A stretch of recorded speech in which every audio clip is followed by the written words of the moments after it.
Hey guys, in this month's Historical Fiction 101, I'm going to be sharing with you some book recommendations that involve Sherlock Holmes retellings.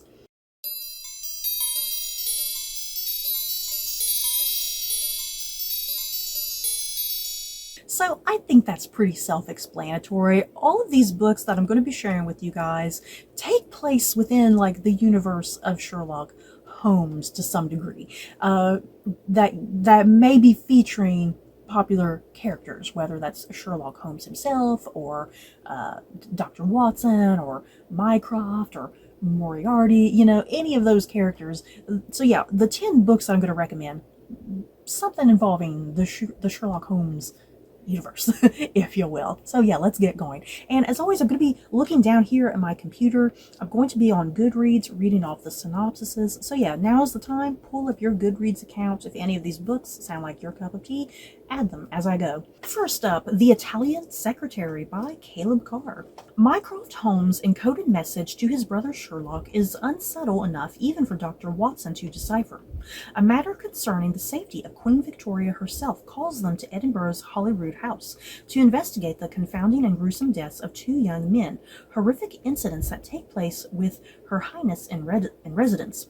The victims were crushed in a manner surpassing human power, and while recent attempts on Her Majesty's life raise a number of possibilities, these intrigues also seem strangely connected to an act of evil that took place centuries earlier. Ooh, yeah, I definitely love this one. And yeah, Caleb Carr, also being the guy who wrote the Alienist, that book, the Alienist. So yeah, he's very good at writing like murder mystery type books. So his idea of a Sherlock Holmes retelling, this sounds really intriguing. Next up, The Strange Case of the Pharaoh's Heart by Timothy Miller. In 1923, in his last years, Sherlock Holmes has abandoned his strict method of logic for the practice of spiritualism, to the everlasting shame of his old friend Dr. Watson.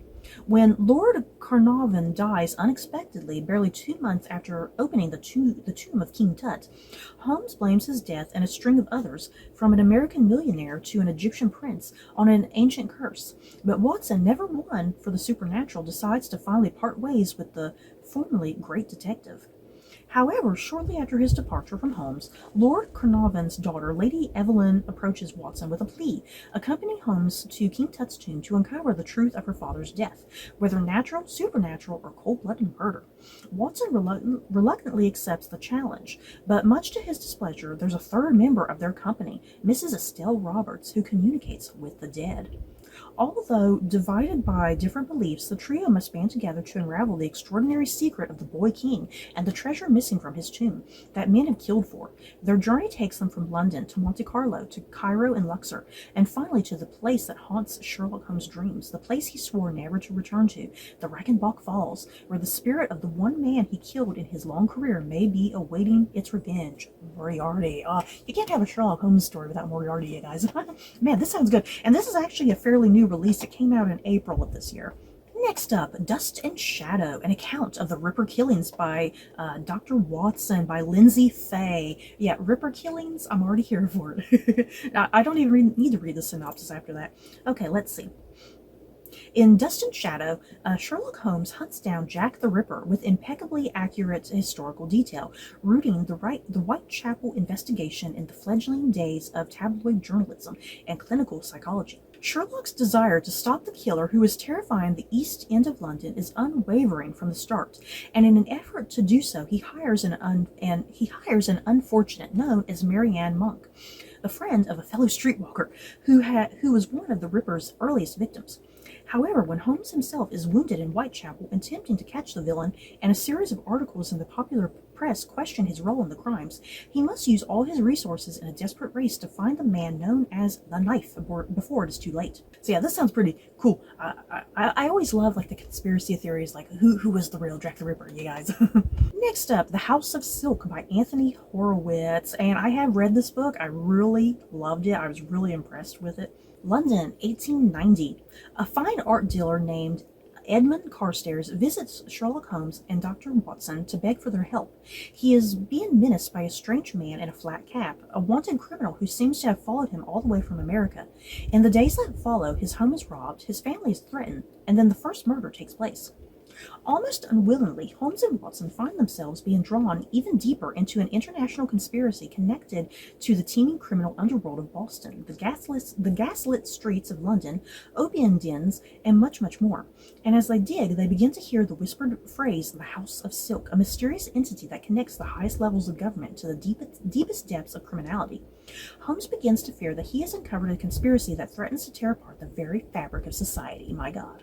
And then next, also by Anthony Horowitz, is kind of a companion piece in a sense to the first book, but you can read them as standalones. It is Moriarty. Days after Holmes and Moriarty disappear into the waterfall's churning depths, Frederick Chase, a senior investigator at New York's infamous Pinkerton Detective Agency, arrives in Switzerland. Chase brings with him a dire warning. Moriarty's death has left a convenient vacancy in London's criminal underworld. There is no shortage of candidates to take his place, including one particularly fiendish criminal mastermind. Chase is assisted by Inspector Alphony Jones, a Scotland Yard detective and devoted student of Holmes' methods of deduction. Whom Conan Doyle introduced in The Sign of Four. The two men join forces and fight their way through the sinuous streets of Victorian London, from the elegant squares of Mayfair to the shadowy wharfs and alleyways of the docks, in pursuit of this sinister figure, a man much feared but seldom seen, who is determined to stake his claim as Moriarty's successor. Yes. Yeah, this was a really good book, too. Next up, The Beekeeper's Apprentice by Laurie R. King, and this is the first in the series Mary Russell and Sherlock Holmes. In 1915, Sherlock Holmes is retired and quietly engaged in the study of honeybees in Sussex when a young woman literally stumbles into his lap on the Sussex Downs. 15 years old, gawky, egotistical, and recently orphaned, the young Mary Russell displays an intellect to impress even Sherlock Holmes. Under his reluctant tutelage, this very modern 20th century woman proves a deft protege and a fitting partner for the Victorian detective. This first book of the Mary Russell Sherlock Holmes mysteries is full of brilliant deduction, disguises, and danger. I've heard a lot about this series. There's quite a few books in this series. Next up, The Case of the Missing Marquess by Nancy Springer, and this is book 1 in the Enola Holmes series. The Enola Holmes series has gotten some popular adaptations over on Netflix in recent years, and I really enjoy the series so far. Meet Enola Holmes, teenage girl turned detective and the younger sister to Sherlock Holmes. When Enola Holmes, sister to the detective Sherlock Holmes, discovers her mother has disappeared, she quickly embarks on a journey to London in search of her. But nothing can prepare her for what awaits, because when she arrives, she finds herself involved in the kidnapping of a young marquess, fleeing murderous villains, and trying to elude her shrewd older brothers, all while attempting to piece together clues to her mother's strange disappearance. Amid all the mayhem, will Enola be able to decode the necessary clues and find her mother? Next up, Mycroft Holmes by Kareem Abdul-Jabbar, and ain't that guy like a basketball player or something? I think I was looking that up and I was like, okay, that's weird. Fresh out of Cambridge University, the young Mycroft Holmes is already making a name for himself in government, working for the Secretary of State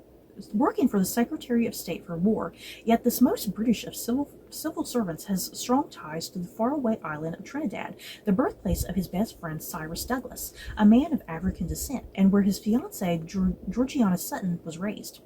Mycroft's comfortable existence is overturned when Douglas receives troubling reports from home. There are rumors of mysterious disappearances, strange footprints in the sand, and spirits enticing children to their deaths, their bodies found drained of blood.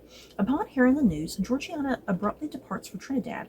Near panic, Mycroft convinces Douglas that they should follow her, drawing the two men into a web of dark secrets that grows more treacherous with each step they take. Ooh. Next up, The Daughter of Sherlock Holmes by Leonard Goldberg, and this is book 1 in the Daughter of Sherlock Holmes mysteries series, and I think there's quite a lot of books in this series as well. 1914, Joanna Blalock's keen mind and incredible insight lead her to become a highly skilled nurse, one of the few professions that allow her to use her finely tuned brain. But when she and her 10-year-old son witness a man fall to his death, apparently by suicide, they are visited by the elderly Dr. Watson and his charming, handsome son, Dr. Watson Jr. Impressed by their forensic skills, they invite her to become the third member of their investigative team. Caught up in a Holmesian mystery that spans from hidden treasure to the Second Afghan War of 1878 to 1880, Joanna and her companions must devise an ingenious plan to catch a murderer in the act while dodging familiar culprits, Scotland Yard, and members of the British aristocracy. Unbeknownst to her, Joanna harbors a secret of her own, the product of a one-time assignation between the now-dead Sherlock Holmes and Irene Adler, the only woman to ever outwit the famous detective. Joanna has unwittingly inherited her parents' deductive genius. Ooh. And the last recommendation that I have here, The Breath of God by Guy Adams. And this is like book one in a series, The New Adventures of Sherlock Holmes. This is like book one in a series. There's like a ton of these books, and like various different authors like write. It's kind of like an anthology series in a sense. A body is found crushed to death in the London snow. There are no footprints anywhere near it. It is almost as if the man was killed by the air itself. This is the first in a series of attacks that sees a handful of London's most prominent occultists murdered. While pursuing the case, Sherlock Holmes and Dr. Watson find themselves traveling to Scotland to meet with the one person they have been told can help, Aleister Crowley. As dark powers encircle them, Holmes' rationalist beliefs begin to be questioned. The unbelievable and unholy are on their trail as they gather a group of the most accomplished occult minds in the country. Dr. John Silence, the so-called psychic doctor, supernatural investigator Thomas Carnacki, runic expert and demonologist Julian Carswell. But will they be enough? As the century draws to a close, it seems London is ready to fall, and the infernal abyss is growing wide enough to swallow us all. So you guys, that is it for my recommendations for books that deal in some manner with characters from the Sherlock Holmes universe. So in the comments below, have I left out any other books that should be on this list? Just let me know. Any of these books that you have read and enjoyed, let me know that too.